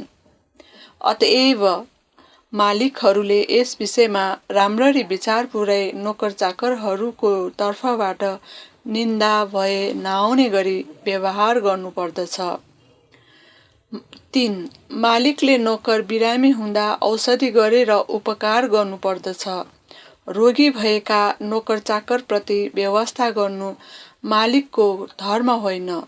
सेवकप्रति दयाभाव देखाई औषधि गराई उपकार गर्ने मालिकको कीर्ति लोकमा चल्दछ। ज्यूले नसके पनि वास्ता नै गरेन, यो साह्रै निन्दनीय काम हो। नोकर बिरामी हुँदा यसले हाम्रो सेवा टहल धेरै गरेको छ भने त्यसको उपकार गर्नु पर्दछ। 4. आफूले खाने वस्तु धेरै थोरै भए पनि किन नहोस् बाँडीचुँडी खुवाउनु पर्दछ। कहीँ देश विदेशबाट कुनै चिज आउँदा नोकरै त हुने भनी हेला गर्नु आफूहरूले मात्रै खानुहुन्न। केही अलिकति भए पनि तिनीहरूलाई बाँडिदिनु पर्दछ। यस प्रकारले आचार र सद्व्यवहार भएको मालिकप्रति नोकरले पनि सद्भावना र भक्ति आदर गर्दछ। 5. समय समयमा बिदा पनि दिनुपर्दछ। सधैँ काममा मात्र जोताइराख्नु हुँदैन। यहाँ समयको दुई अर्थ छ, नित्य समय र काल समय। यी दुवै समयमा बिदा दिन जान्नु पर्दछ। सधैँ काममा मात्रै जोताइराख्नु उचित छैन। बीचबीचमा आराम लिनको निम्ति छुट्टी पनि दिनु पर्दछ। नित्य समयको बिदा भनेर यसैलाई भन्दछन्। विधि व्यवहारमा चाडपर्व आइपर्दा दिने बिदालाई काल समयको बिदा भन्दछन्। त्यसबेला मालिकले नोकरको आवश्यकता हेरी केही चिजबिज तथा केही खर्च पनि दिन जान्नु पर्दछ। यस प्रकारले समयमा बिदा दिने दस्तुर गरिराख्नु पर्दछ। गृहपति पुत्र, यी 5 प्रकारले मालिकहरूले पश्चिम दिशा समानका नोकर चाकरसित उचित व्यवहार गर्नुपर्दछ। मालिकप्रति नोकरको कर्तव्य। गृहपति पुत्र, पूर्वोक्त 5 प्रकारले उचित व्यवहार गर्ने मालिकप्रति अधो दिशा समानका नोकर चाकरहरूले निम्न 5 प्रकारले सेवा गर्दछन्। 1. बिहान मालिक उठ्नुभन्दा अगाडि नै उठिसक्छन्। धेरै बेर सुत्नुपर्ने नोकरहरू मालिकको प्रिय पात्र हुन सक्दैनन्। मालिकलाई खुसी पार्न सकेन भने नोकर जीवनले धन कमाउन सक्दैन। अतएव नोकर चाकरले मालिकभन्दा पहिले नै उठी बिहानको काम धन्दा सिधै सकिराख्नु पर्दछ। 2. बेलुका पनि मालिकभन्दा पहिले कहिल्यै सुत्दैनन्।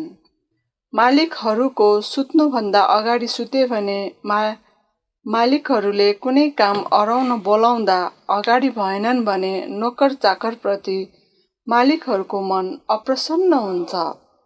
अतएव नोकर चाकर मालिकभन्दा पछि मात्रै सुत्ने बानी गर्नु पर्दछ। 3. नोकर चाकरले कुनै पदार्थ पनि मालिकले दिएपछि मात्र लिनु पर्दछ। मालिकले नदिकन कुनै पदार्थ पनि लिनु हुँदैन। इमानदार सेवकलाई नै मालिकले भर प्रत्यार गर्दछ। इमानदार व्यक्तिले जहाँ गए पनि काम पाउँछ र त्यसलाई जीविका चलाउन मुस्किल पर्दैन। अतएव नोकरी गरी जीवन निर्वाह गर्नुपर्ने व्यक्तिले कुनै वस्तुमा पनि लोभ नगरी इमानदार भएर रहनु पर्दछ। काम गर्न जान्नु पर्दछ। जुनसुकै काम पनि सफा सुग्घर हुने गरी जान्नु पर्दछ। अल्छी मानेर अत्कल्चो काम गर्यो भने आफूलाई कहिल्यै जस हुन्न, सदा मन खिन्न राखेर बस्नुपर्ने हुन्छ। त्यसकारण सेवकहरूले हडबड नगरी अति सुनिश्चित तथा निपुणतापूर्वक काम गर्नुपर्दछ। 5. असल नोकर मालिकहरूको गुण प्रशंसा गर्ने हुन्छ। मेरा मालिकहरू जस्ता दयावान कमै हुन्छन्। हामी नोकर चाकरलाई कहिल्यै कडा वचन लाउनुहुन्न। हामीलाई आजसम्म पनि हामी नोकर भन्ने भावना आएको छैन। जहिले पनि हामीसित समान व्यवहार गर्नुहुन्छ। भेदभाव कहिल्यै राख्नुहुन्न। बाहिरबाट केही खानेकुरा ल्याउनु भए पनि नोकर चाकर सम्मलाई पनि बाँडीचुँडी खानुहुन्छ। असल नोकरहरूले यस प्रकारले मालिकहरूको गुण बखान गरेर हिँड्छन्। गृहपति पुत्र, अधो दिशा समानका नोकर चाकरप्रति उचित व्यवहार गर्ने मालिकहरूको यी 5 प्रकारले नोकर चाकरहरूले सेवा टहल गर्दछन्। श्रवण ब्राह्मण प्रति कुलपुत्रको कर्तव्य। गृहपति पुत्र, ऊर्ध्व दिशा समानका श्रवण ब्राह्मणहरूप्रति कुलपुत्रहरूले 5 प्रकारले सेवा भक्ति गर्नुपर्दछ। 1. मैत्रीपूर्वक कार्यकर्म गर्नुपर्दछ। श्रवण ब्राह्मणहरूको काम गर्दा मैत्रीभावले गर्नुपर्दछ। मैत्रीपूर्वक निमन्त्रणा गर्नुपर्दछ। यस्तो कामलाई मैत्री कार्यकर्म भन्दछन्। श्रवणको अर्थ भिक्षु हो। ब्राह्मणको अर्थ छिनाश्रव व्यक्ति हो। बाहिर त पापोति ब्राह्मणो संमित्तताति समणो। यस उक्तिको अनुसार पाप क्षय भइसकेकालाई ब्राह्मण र यथार्थानुसार चर्या गर्ने शान्त प्रकृतिलाई श्रवण भन्दछन्। यस सिद्धान्त अनुसार यो ब्राह्मण र यो श्रवण भन्ने थाहा हुन्छ। न जच्चा बसलो होती न जच्चा होती ब्राह्मणो कम्मना बसलो होती कम्मना होती ब्राह्मणो। अर्थात् जन्मले चाण्डाल हुने होइन, जन्मले ब्राह्मण हुने पनि होइन। कर्मले नै चाण्डाल हुने हो भने कर्मले नै मात्र ब्राह्मण हुने हो। यस उपरोक्त श्लोकमा कर्मको अर्थ आफूले गरेको काम हो। यस्ता श्रवण ब्राह्मण भएका बिहारमा गएर कुलपुत्रहरूले उनीहरूलाई निमन्त्रणा गर्नुपर्दछ। परिसावनङ अर्थात् पानी छान्ने कपडा बनाइदिनु पर्दछ। स्नान आदि गर्न पानी राखिदिनु पर्दछ। तातो पानी चाहिए तातो पानी तयार गर्नु पर्दछ। बिरामी हुँदा औषधि आदि खुवाई सेवा टहल गर्नु पर्दछ। जिउ मिच्नु पर्दछ भने त्यो काम पनि गर्नु पर्दछ। यसरी मैत्री काय कर्मद्वारा उपस्थान गर्नु पर्दछ। 2. मैत्रीयुक्त वचनले काम गर्नु पर्दछ। भिक्षुहरू भिक्षाटन गर्न आउँदा भिक्षा दिन नजान्नेहरूलाई यसरी भिक्षा दिनु पर्दछ भनी सिकाइदिनु पर्दछ। भिक्षाटन गर्न आएको नदेखेकाहरूलाई सूचना दिनु पनि पर्दछ। आदरपूर्वक भिक्षा दिन नजानेकाहरूलाई आदर राख्ने विधि सिकाइदिनु पर्दछ। यस्तो कामलाई मैत्री वची कर्म अर्थात् मैत्रीयुक्त वची कर्म भन्दछन्। धर्म कथा सुन्दा हरेक अध्यायको अन्त्यमा भक्तिपूर्वक हात जोडी साधुकार दिनु पर्दछ। 4 जनाको अघिल्तिर श्रवणहरूको गुण वर्णन गर्नु पर्दछ। 3. मनमा मैत्रीभाव राख्नु पर्दछ। श्रवण ब्राह्मणहरूको अभिवृद्धिका कामना गर्नु पर्दछ। तिनीहरू उप मैत्रीभाव राख्नु पर्दछ। निरोगी होन् सुखी होन् भनी चिताउनु पर्दछ। श्रवण ब्राह्मणहरूको दुःख कष्ट देखेर मनमा करुणा जगाई उपकारमा लाग्नु पर्दछ। श्रवण ब्राह्मणहरूको निम्ति अनावतद्वारा सदा ढोका खुल्ला राख्नु पर्दछ। ढोका खुल्ला राख्नुको अर्थ साँच्चै नै खुल्ला राख्नु होइन।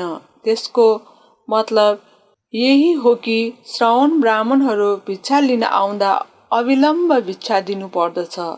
जुन व्यक्तिले भिक्षा आदि श्रवण ब्राह्मणहरूको नित्य भोजन आसन चिवर तथा औषधि चतुप्रत्ययले सेवा गर्दछ त्यसैले श्रवणहरूका निम्ति सदा ढोका खोलेको ठहरिन्छ। कहिलेकाहीँ आउने श्रवणहरूको निम्ति सदा ढोका खोलेको रहन्छ। कहिलेकाहीँ आउने श्रवणहरूलाई राम्ररी सत्कार गर्न नसके तापनि आफूसित भएको सामग्रीले छैन सक्दिन नभनी आफ्नो गच्छे अनुसार दान प्रदान गर्ने व्यक्तिको घरमा ढोका लगाइराखे पनि खुलेको ढोका भनिन्छ। 5. कुलपुत्रले श्रवण ब्राह्मणहरूलाई खुवाउने ओर्ने कामले पनि सेवा गर्दछ। बिहानको समय भए अष्टमण्डल क्वाटी जलपान आदि प्रदान गर्नु पर्दछ। 12 बज्नुभन्दा अगाडि दिउँसो भए दिवा भोजन प्रदान गर्नु पर्दछ। 12 बजिसकेको भए 8 प्रकारका फलफुलको शरबत मध्ये जुनसुकै भए पनि बनाएर प्रदान गर्नु पर्दछ। जुनसुकै समयमा भिक्षु श्रवणहरू आए पनि यथासमय स्वागत सत्कार गर्नु पर्दछ। गृहपति पुत्र यी 5 प्रकारले कुलपुत्रहरूले ऊर्ध्व दिशा समानका श्रवण ब्राह्मणहरूको सेवा भक्ति गर्दछन्। कुलपुत्रप्रति श्रवण ब्राह्मणको कर्तव्य। गृहपति पुत्र पूर्वोक्त 5 प्रकारले उपस्थान गर्ने कुलपुत्रहरूप्रति ऊर्ध्व दिशा समानका श्रवण ब्राह्मणहरूले निम्न 5 प्रकारले अनुकम्पा राख्दछन्। 1. पाप गर्नबाट रोक्दछ। नराम्रो सङ्गत गर्न दिँदैन, मिथ्या दृष्टि धारण गर्न दिँदैन। 2. असल कर्ममा लगाउँछ, पञ्चशील अष्टशील पालन गराउँछ, दानशील भावनाको उपदेश दिन्छ। 3. भित्री हृदयले अनुकम्पा राख्दछ, सकल दाताहरूको सुख हित वृद्धिको कामना गर्दछ, निरोगी होस् दुखी नहोस् शत्रु नाश होस् भन्ने मैत्रीपूर्वक आशिष दिन्छ, आशीर्वाद दिन्छ। आफ्ना दाताहरूको घरमा आफूभन्दा जानेका विद्वान प्रज्ञावान श्रमण ब्राह्मणहरू लगी धर्मोपदेश गराउँछ। दाताहरूलाई ज्ञान चक्षु प्राप्त हुने यत्न गरिदिन्छ। 4. कहिल्यै नसुनेको कथा कुरा सुनाउँछ, आचरण चारित्र वारित्र शील तथा रीतिथिति आदि कर्तव्य सिकाइदिन्छ, नाना प्रकारका नाना कुरा सुनाई अर्थी बुद्धि दिन्छ, हरेक प्रकारले उपकार गर्दछ। 5. सुगति स्वर्गलोक प्राप्त हुने मार्ग शास्त्रानुसार देखाइदिन्छ, काम र त्यसको फल देखाई उपदेश दिन्छ, प्राणीघात आदि पञ्चदुश्शील कर्म गरेमा अवश्य पनि दुर्गति प्राप्त हुन्छ, पञ्चसुशील कर्म गरेमा निश्चय पनि सुगति स्वर्ग प्राप्त हुन्छ भनी कुशल मार्गमा आरुद्ध गराउँछ। गृहपति पुत्र ऊर्ध्व दिशा समानका श्रवण ब्राह्मणहरूको सेवा टहल गर्ने कुलपुत्रहरूलाई श्रमण ब्राह्मणहरूले यी 5 प्रकारको अनुकम्पा राख्दछन्। यस प्रकारले तथागत शाक्य मुनिले सिंगाल पुत्रलाई उपदेश गरिसक्नु भएपछि पुनः निम्न गाथा आज्ञा गर्नुभयो। माता पिता पूर्व दिशा, आचर्या दक्षिणा दिशा, पुत्रदारा दिशा पच्छा, मित्ता मच्चा च उत्तरा, दास कम्मकार हेत्था, ऊर्ध्वं समण ब्राह्मणा, एषा दिशा नमस्येय, अलमत्थ कुले गिहि, पण्डितो शील सम्पन्नो, संघो च पतिवाणवा, निबात बुद्धि अर्थर्दो, तादिशो लभते येषं। अर्थात् आमा बाबु पूर्व दिशा, आचार्य दक्षिण दिशा, स्त्री पुत्र पुत्रीहरू पश्चिम दिशा, साथीभाइ उत्तर दिशा, नोकर चाकर अधो दिशा, श्रमण ब्राह्मणहरू ऊर्ध्व दिशा हुन्। यति 6 दिशा नमस्कार गरिरहने गृहस्थीहरूलाई हर एक प्रकारको अर्थ सिद्ध हुन्छ। पण्डित विद्वान भएर नरम वचन प्रयोग गरी निरहङ्कारी र निहत्तमानी भएर गृहवास गर्ने व्यक्तिलाई यस लाभ हुन्छ। उत्थानको अनलसो आपदासु निषेधति, अच्छिन्नं बुद्धिमेधावी, तादिशो लभते येषं। संगाहको मित्तकरो, वद्धं युवित्तमच्छरो, नेता विनेता अनुनेता, तादिशो लभते येषं। अर्थात् प्रियवान आपत आइपरे पनि हरेस नखाए धैर्य बाँधी आपतलाई टार्ने, अटुट रूपले आफ्नो कर्तव्य पालन गर्ने, स्नातनोचित प्रज्ञा भएको व्यक्तिलाई यस प्राप्त हुन्छ। 4 प्रकारको संग्रह वस्तु संग्रह गर्ने, मित्र लाभ गरेर हिँड्ने, याचकले माग्नेले भनेको बुझ्न सक्ने, बदङ्यु स्वभाव भएको, अर्थ देखाइदिने, कारणसहित अर्थ प्रकाश गर्ने, बारम्बार अर्थ सिद्ध हुने मार्गमा लैजाने व्यक्तिलाई यस लाभ हुन्छ। कुनै व्यक्ति साथीको घरमा गई चीज माग्ने विचार गर्दछ, माग्न नसकी अर्थोक्कै कुरा गर्न थाल्दछ, तर सुनिरहने साथीले त्यसको कुरा गराइएको छाँट हेरी यसलाई त फलाना वस्तु चाहिएछ भन्ने बुझी सो वस्तु दिएर साथीको इच्छा पूरा गरिदिन्छ। यस प्रकारले अर्काको मनको इच्छालाई आफ्नो अनुमान बुद्धिले बुझिलिनलाई बदल्यु भन्दछन्। 4 प्रकार लोक संग्रह वस्तु।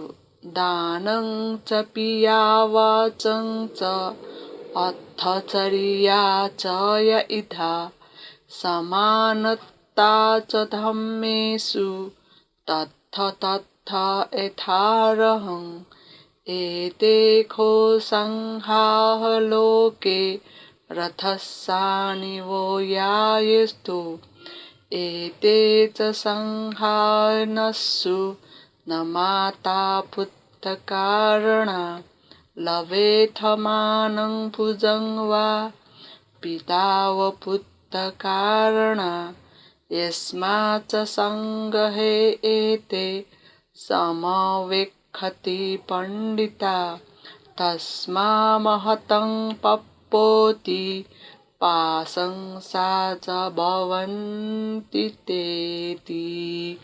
अर्थात् 1 दान दिनु, 2 प्रिय वचनले कुरा गर्नु, 3 परजनको हित हुने लाभ हुने काम गरिदिनु, 4 स्थानानुसार जोसुकैसित पनि समानता मत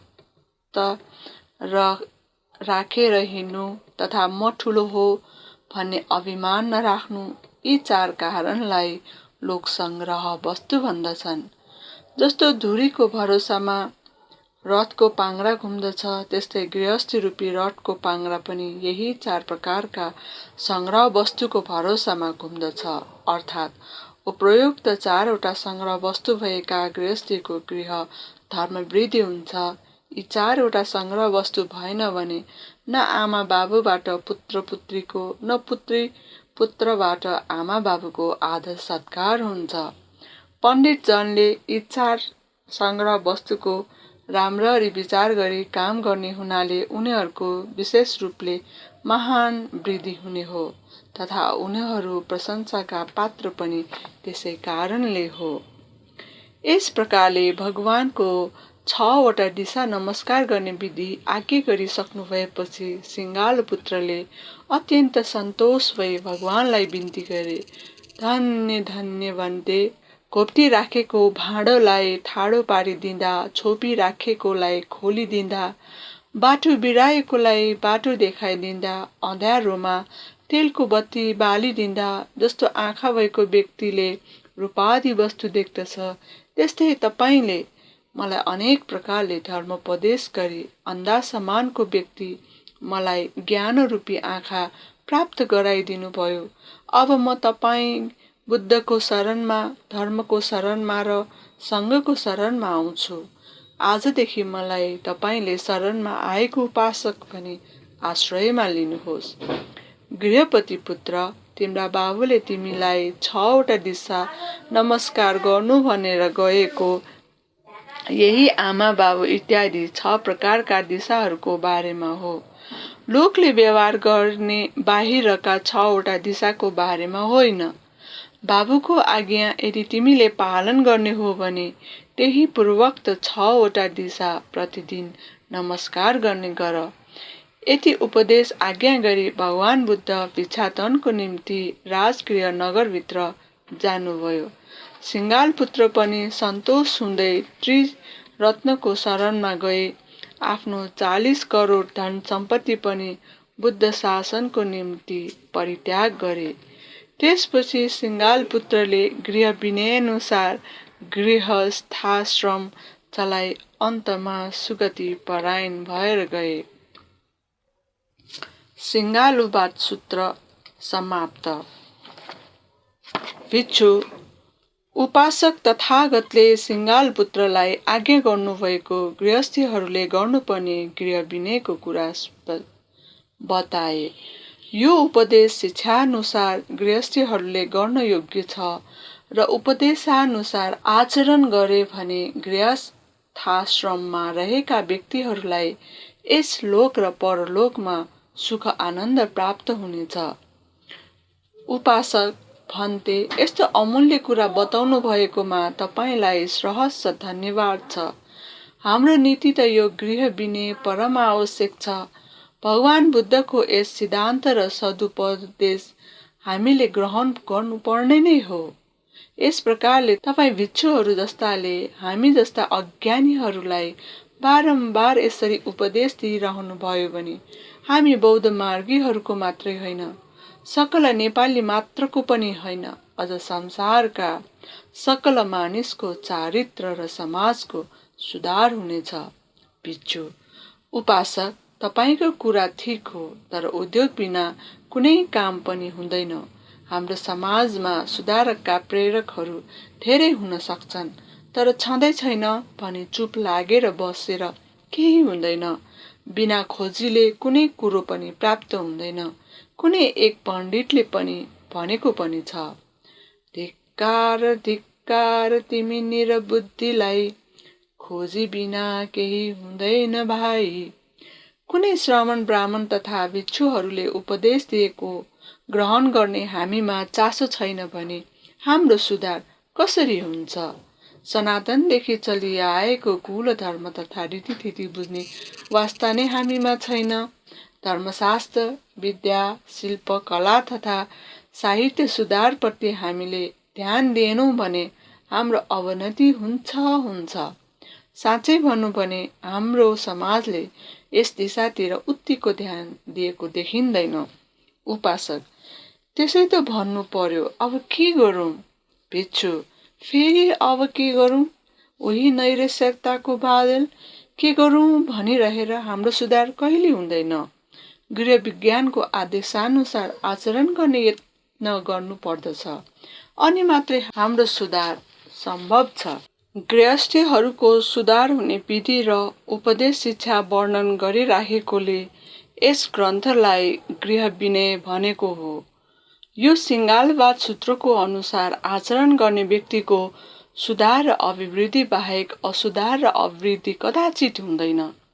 त्यसकारण यस गृह विनय शिक्षालाई ग्रहण गरी घरलाई स्वर्गतुल्य बनाउनु पर्यो।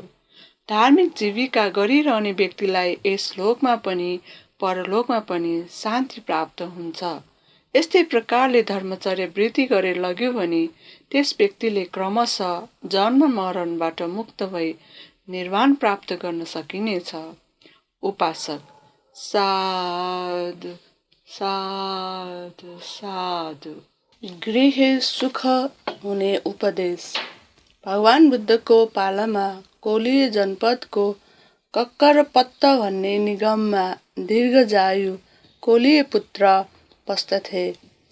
एक समय भगवान गौतम बुद्ध त्यस निगममा आउनुभएको थियो, अनि दीर्घजायु कोलीय पुत्र भगवान बसिरहनु भएको ठाउँमा गई गृहस्थीहरूको इहलौकिक र पारलौकिक हित र सुख हुने कुरा बताइदिनुहोस् भनी प्रार्थना गर्दा उहाँले अङ्गुत्तर निकायको अट्टक निपातमा उल्लिखित दीर्घजानु सूत्रको उपदेश सुनाउनु भएको थियो। सूत्र यस प्रकार छ। एक समय भगवान कोलीय जनपदको कक्करपत्त भन्ने कोलीयहरूको निगममा बस्नु भएको थियो, अनि दीर्घजानु कोलीय पुत्र जहाँ भगवान हुनुहुन्थ्यो त्यहाँ गए। त्यहाँ पुगेपछि भगवानलाई अभिवादन गरी एक छेउमा बसे। एक छेउमा बसेका दीर्घजानु कोलीय पुत्रले भगवानसँग यस्तो बिन्ती गरे, भन्थे, हामी गृह काम भोगी हौँ, जो केटाकेटीहरूको झन्झटमा परे घरबारमा सुतेर बस्छौँ, र हामी काशीको चन्दन लगाउँछौँ, माला गन्ध विलेपन धारण गर्छौँ तथा सुन चाँदी सेवन गर्छौँ भन्थे। भगवानले हामीलाई त्यस्तो धर्म उपदेश गर्नुहोस् जो हामीहरूको निमित्त यसै जीवनमा हित र यसै जीवनमा सुख तथा पारलौकिक हित र पारलौकिक सुख हुन सकोस्। 4 सम्पदा। इहलौकिक सुख व्याघ्रपज 4 कारणले कुलपुत्रको यसै जीवनमा हित र यसै जीवनमा सुख हुन्छ। कुन 4 भने? उत्थान सम्पदाद्वारा, 2 आरक्षा सम्पदाद्वारा, 3. कल्याण मित्रताद्वारा र 4. समान आजीविकाद्वारा। 1. व्याघ्रपज उत्थान सम्पदा भनेको कस्तो हो?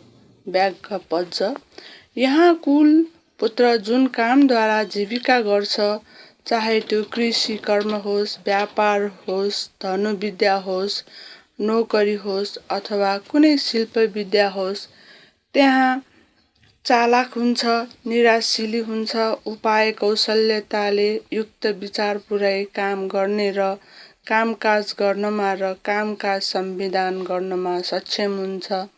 व्याघ्रपज यसैलाई उठान सम्पदा भन्दछन्। 2. व्याघ्रपज आरक्ष सम्पदा भनेको कस्तो हो?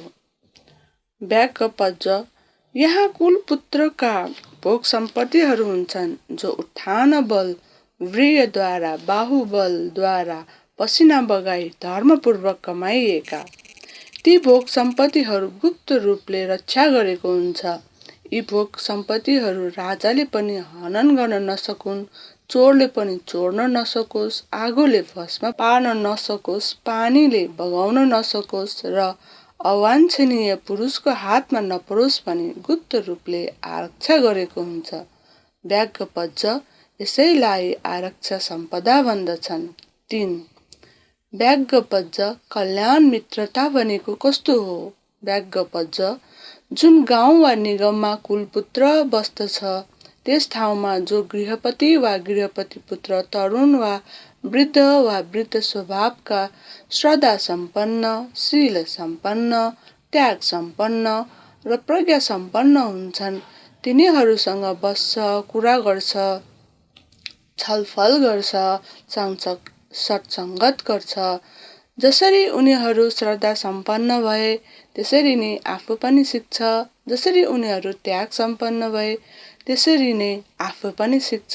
जसरी प्रज्ञा सम्पन्न भए, त्यसरी नै आफू पनि सिक्छ र उनीहरूसँग बस्छ, कुरा गर्छ, छलफल गर्छ र सत्सङ्गत गर्छ। व्याघ्रपज यसैलाई कल्याण मित्रता भन्दछन्। 4. व्याघ्रपज सम आजीविका भनेको कस्तो हो? व्याघ्रपज यहाँ कुल पुरुषले भोग सम्पत्तिको आयलाई पनि बुझी, भोग सम्पत्तिको व्ययलाई पनि बुझी समान रूपले जीविका गर्छ। न अति धेरै न अति थोरै खर्च गर्छ। यसरी मेरो आय व्यय भन्दा बढी हुनेछ, न आय भन्दा व्यय बढी हुनेछ भनी खर्च गर्छ। व्याघ्रपज जसरी कुनै तुलाधर वा तुलाधर अन्त्यवासिकाले तुला समात्दा जान्दछ कि यतिले यो कम छ वा यतिले यो बढी छ। व्याघ्रपज त्यस्तै गरी यहाँ कुल पुत्रले भोग सम्पत्तिको आयलाई पनि जानी, भोग सम्पत्तिको व्ययलाई पनि जानी समान रूपले जीविका गर्छ। यसरी मेरो आय व्यय भन्दा बढी हुनेछ, न कि आय भन्दा व्यय बढी हुनेछ भनी खर्च गर्छ। व्याघ्रपज यदि यो कुल पुत्रको कम आय भएर धेरै खर्च हुने गरी जीविका गर्छ भने उसलाई यस्तो भन्ने हुन्छ, यो कुल पुत्रले उदुम्बर खाए झैं भोग सम्पत्ति खाँदैछ। व्याघ्रपज यदि यो कुल पुत्रले धेरै आय भएर पनि कष्टपूर्वक जीविका गर्छ भने उसलाई यस्तो भन्ने हुन्छ, यो कुल पुत्र बुढो हुन नपाउँदै मर्नेछ। व्याघ्रपज जब कुल पुत्रले भोग सम्पत्तिको आयलाई पनि बुझी न अति धेरै न अति थोरै खर्च गर्छ, यसरी मेरो आय व्यय भन्दा बढी हुनेछ, न कि आय भन्दा बढी व्यय हुनेछ भनी खर्च गर्छ। व्याघ्रपज यसैलाई समजीविका भन्दछन्। विनाशका 4 कारणहरू। व्याघ्रपज यसरी भोग सम्पत्तिद्वारा सुसम्पन्न हुनेका विनाशका कारणहरू अपाय मुखानि 4 वटा हुन्छन्। स्त्री धूर्त, 2 सुरा धूर्त, 3 अक्षर धूर्त, 4 पाप मित्र, खराब साथी, पाप सहाय, पाप विश्वासी। व्याघ्रपज जसरी कुनै ठूलो तलाउका 4 वटा आयमुखहरू पानी आउने मुहानहरू र 4वटा अपायमुखहरू पानी जाने मुखहरू हुन्छन्। अनि सो पुरुषले जो ती पानी आउने मुहानहरू छन् तिनीहरूलाई बन्द गर्छ र जो ती पानी जाने मुखहरू छन् तिनीहरूलाई खोलिदिन्छ र मुसलधारा पानी पनि पर्दैन। ब्याग पज्छ। यस्तो अवस्थामा त्यो ठुलो तलाउको पानी सुकेर नै जाने सम्भावना हुन्छ, बढेर आउने सम्भावना हुन्न। ब्याग पज्छ। यसरी नै भोग सम्पत्तिद्वारा सुसम्पन्न हुनेका 4वटा विनाशका कारणहरू हुन्छन्: स्त्री धूर्त, सुर धूर्त, अक्षर धूर्त र पाप मित्र, पाप सहाय, पाप विश्वासी। ब्याग पज्छ। यसरी भोग सम्पत्तिद्वारा सुसम्पन्न हुनेका 4वटा आयमुखहरू अभिवृद्धिका कारणहरू हुन्छन्: 1. स्त्री धूर्त हुन्न, 2. सुरा धूर्त हुन्न, 3.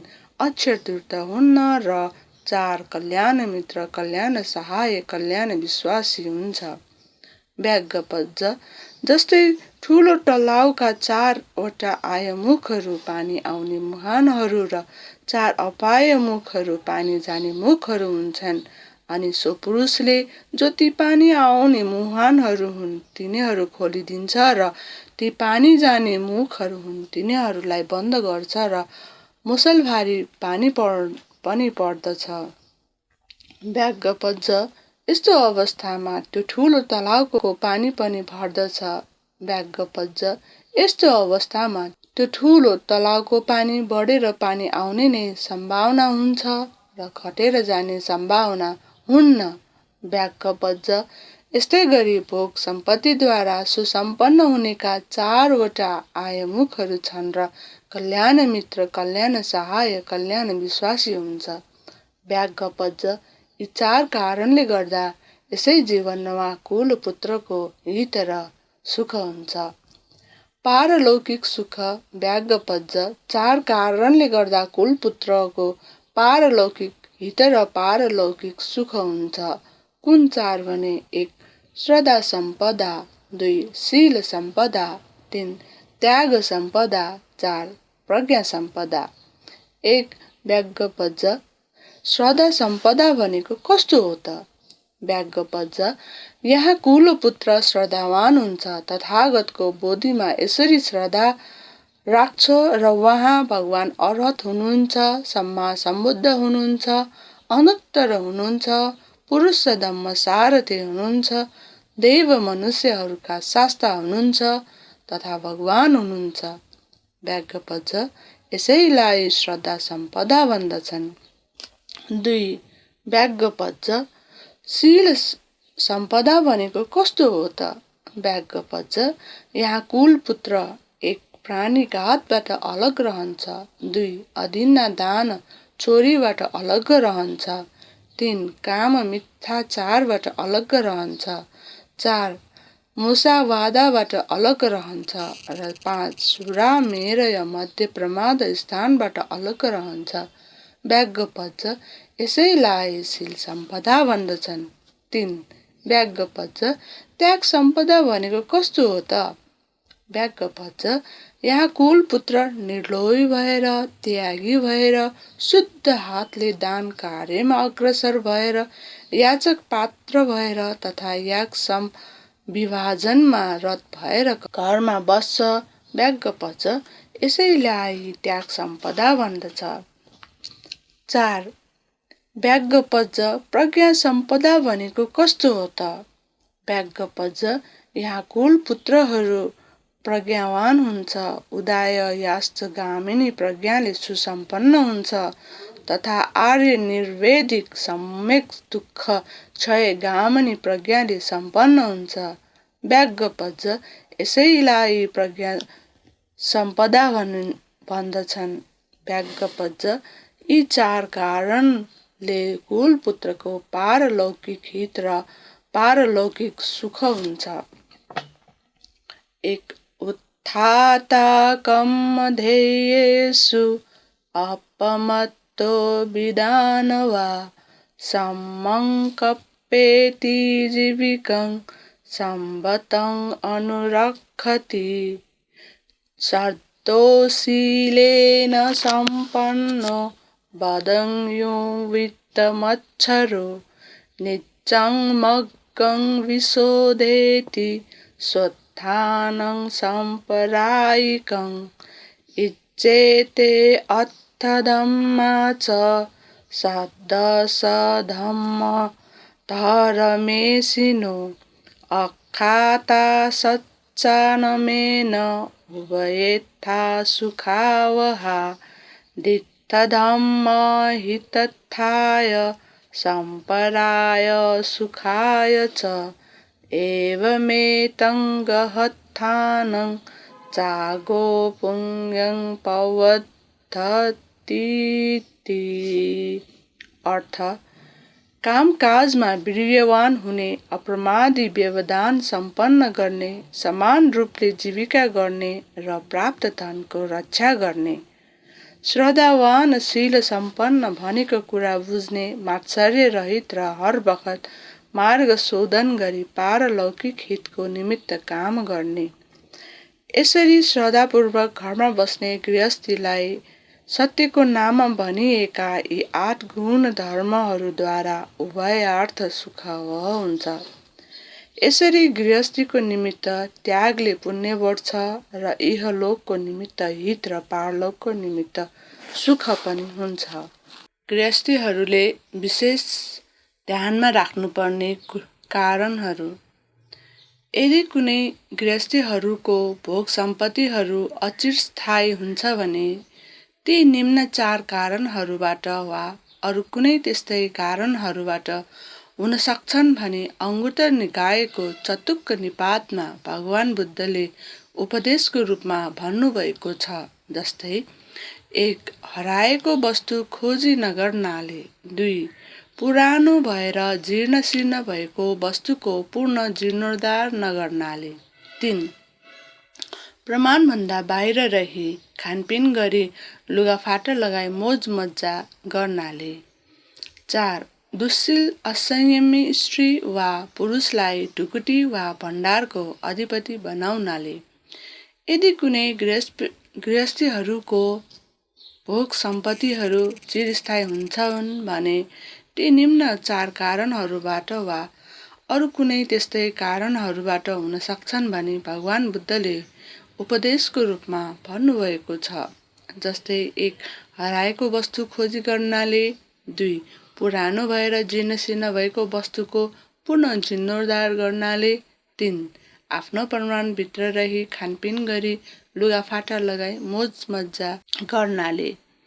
4. शीलवान संयमी वा पुरुषलाई ढुकुटी वा भण्डारको अधिपति बनाउनाले।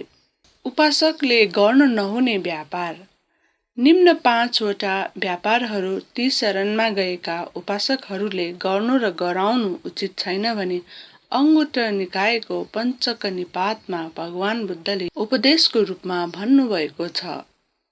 जस्तै 1. काटमार गर्ने, शस्त्र बनाए वा बनाउन लगाए त्यसको क्रय विक्रय गर्न र गर्न लगाउनु हुन्न। 2. सत्व प्राणीहरू खास गरी मानिसहरू क्रय विक्रय गर्नु र गराउनु हुन्न। 3. मासु क्रय विक्रय गर्नु गराउनु हुन्न। 4. अमल लाग्ने कुनै पनि मादक पदार्थहरू क्रय विक्रय गर्नु र गराउनु हुन्न। 5. कुनै प्रकारको विषालु पदार्थ बनाए वा बनाउन लगाए त्यसको क्रय विक्रय गर्नु र गराउनु हुन्न। उपरोक्त क्रय विक्रयद्वारा उपार्जित धन सम्पत्तिद्वारा जीविका गर्नेको जीवनलाई अधार्मिक जीवन भनी भन्दछन्। अत शुद्ध उपासकले त्यस किसिमको जीविकाबाट दूर रहनुपर्छ। प्रज्ञा वृद्धि हुने कारण। निम्न 4 कारणहरूबाट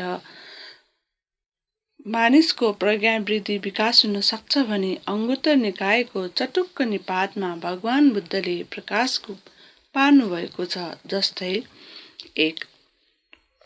आफूभन्दा ठुला घरानी बुद्धिवान सत्पुरुषहरूको सत्सङ्गत गर्नाले। 2. समय समयमा सद्धर्मको श्रवण गर्ने बानी बसाल्नाले। 3.